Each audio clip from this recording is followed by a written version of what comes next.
Good rising, brethren. This is Big Judah coming to you guys from California.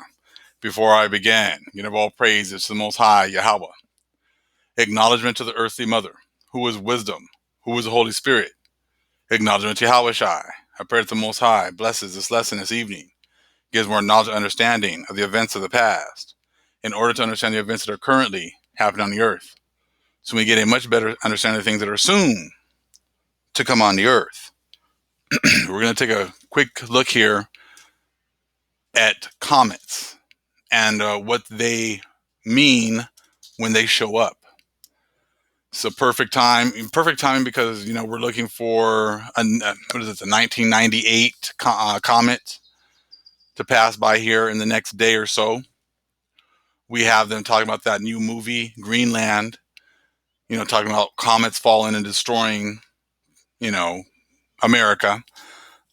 We got the fact that the elites have ran to New Zealand in anticipation of something huge coming, and the fact that these comets had, for the most part, brought signs of doom.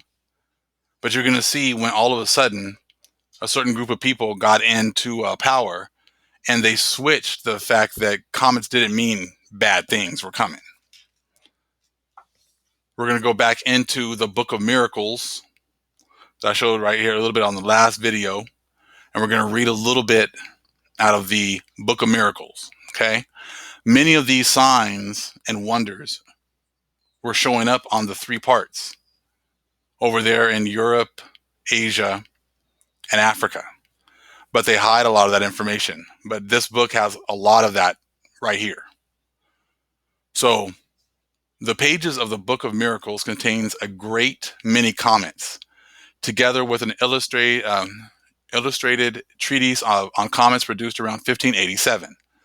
Now, see, this is after the Renaissance period when Esau gets his power back, all right? The manuscript contains probably the largest early collection of comet pictures. In antiquity, these celestial apparitions were considered portents of serious misfortune lasting several years.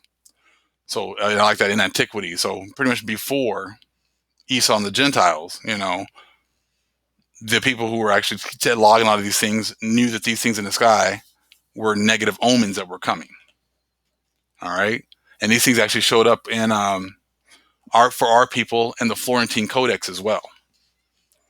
All right. Although this attitude changed in the Middle Ages, okay, so all of a sudden Esau gets the reins and gets to make the decisions, and now all of a sudden comets aren't necessarily a bad omen. You see that?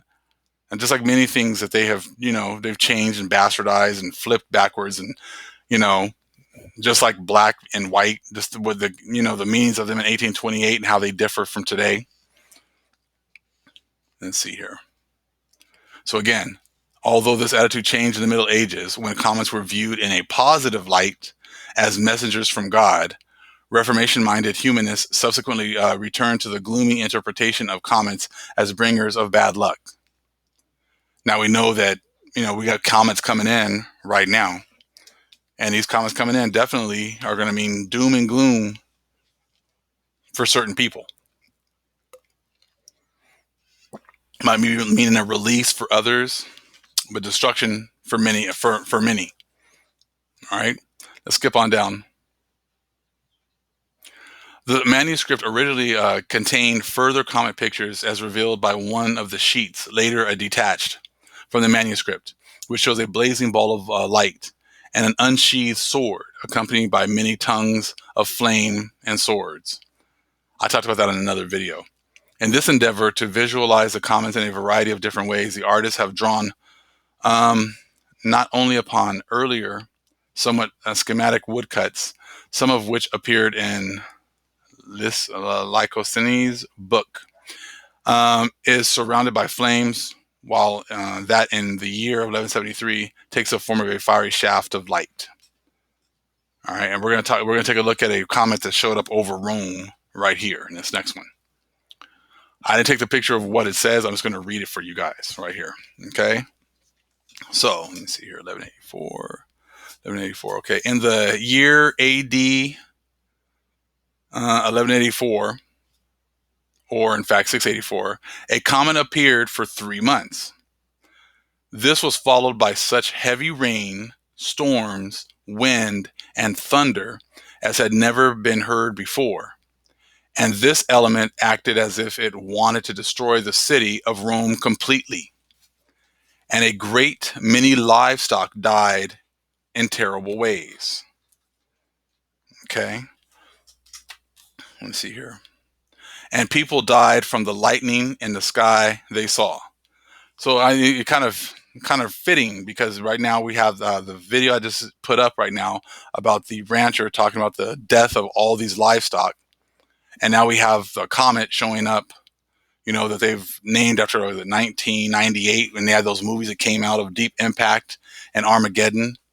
And I shared a video earlier talking about the numbers and how they are related back to the Hebrew and the meanings of that as well in the community section earlier, and how it portends to a lot of negative things happening on the earth. So again, let me read this one right here, because it kind of makes sense as to what you're seeing with the elites. So it's a comet showed up, in 1184, right there, and then look at the horror that it brings. Again, let me read it again. In the year AD 684, a comet appeared for 3 months. This was followed by such heavy rains, storms, wind, and thunder as had never been heard before. And this element acted as if it wanted to destroy the city of Rome completely. And a great many livestock died in terrible ways, and people died from the lightning in the sky they saw.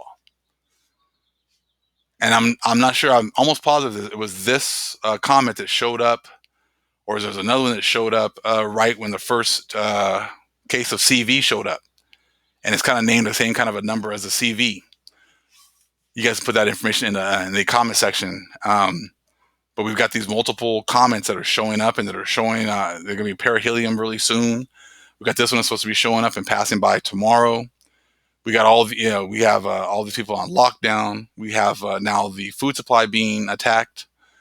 So like I said, there's a whole lot of things that are showing that these comets are bringing a lot of negative omens to the world. Many people want to sit there and act like it's not really happening. It's all fake. It's all made up, and in order to bring in the Antichrist, when they haven't realized that the Antichrist has already been here. But I thought that was really important to show this one right here, and how this was, trying to destroy Rome. They've gone through a lot of destruction. Now, what you got to understand also is that these elites know this, so that's why they chose to run to where? New Zealand. They didn't choose to run back to Europe. They chose to set up their bunkers and everything else somewhere totally away from both parts, from the Americas as well as Europe, because they know that the church was the one that set up all these things.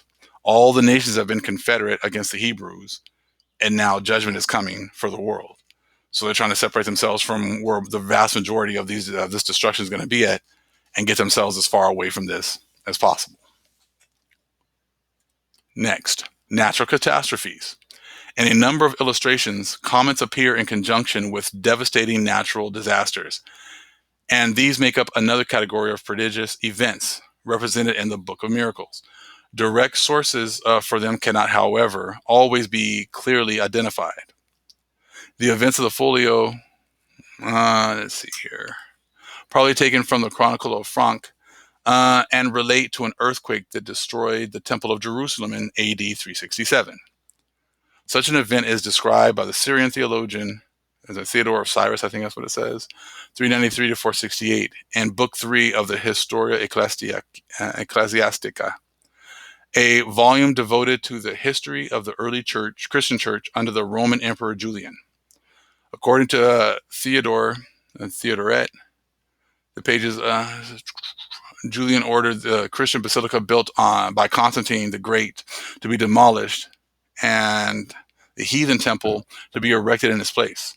Even before the new building was complete, God sent an earthquake to destroy it.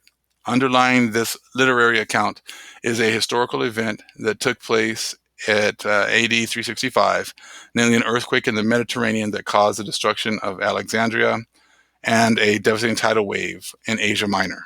So a lot of these things are, that's why, a lot of this information is hidden. Because they don't want to talk about their destruction. They don't want to talk about how the Most High has been dealing with the things that they have been doing over there in the three parts.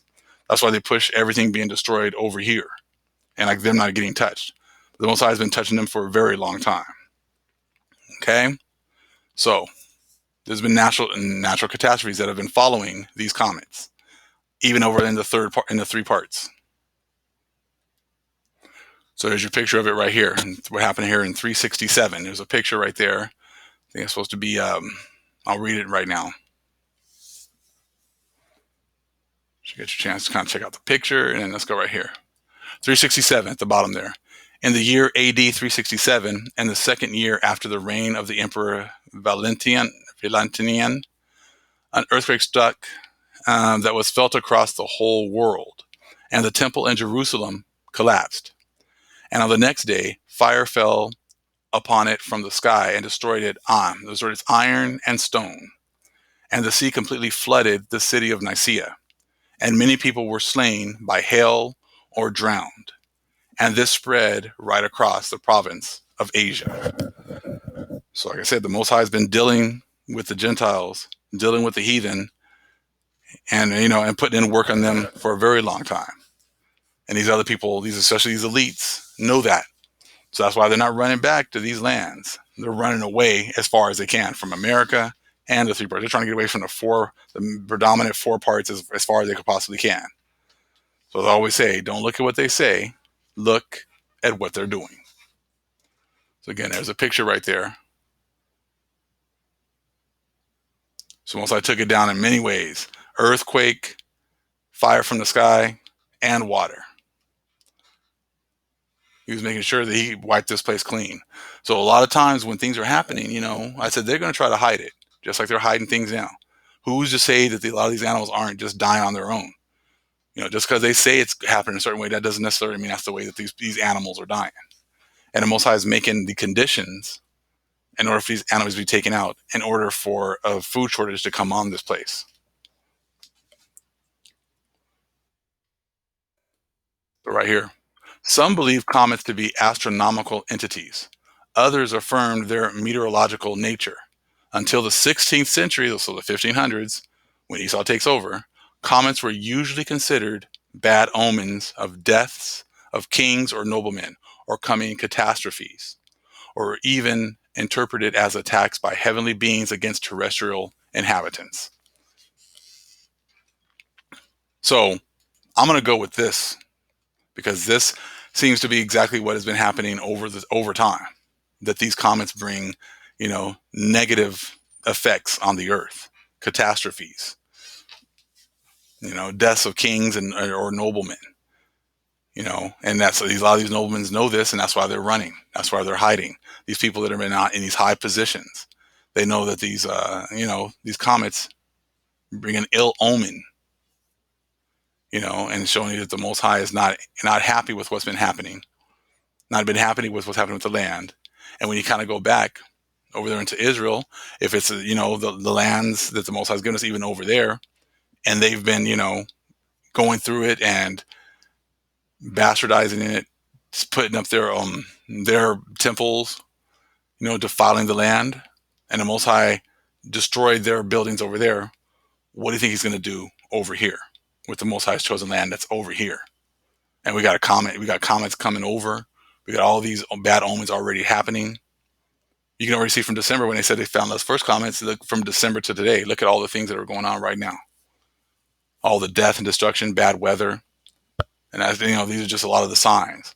But it goes along with Genesis 15 and 13 and the 400 years. It goes along with the fact that after 1492 and all the things that they did to the northern kingdom over here, and the fact that they've been hiding all of our history, hiding who we are, hiding our lands.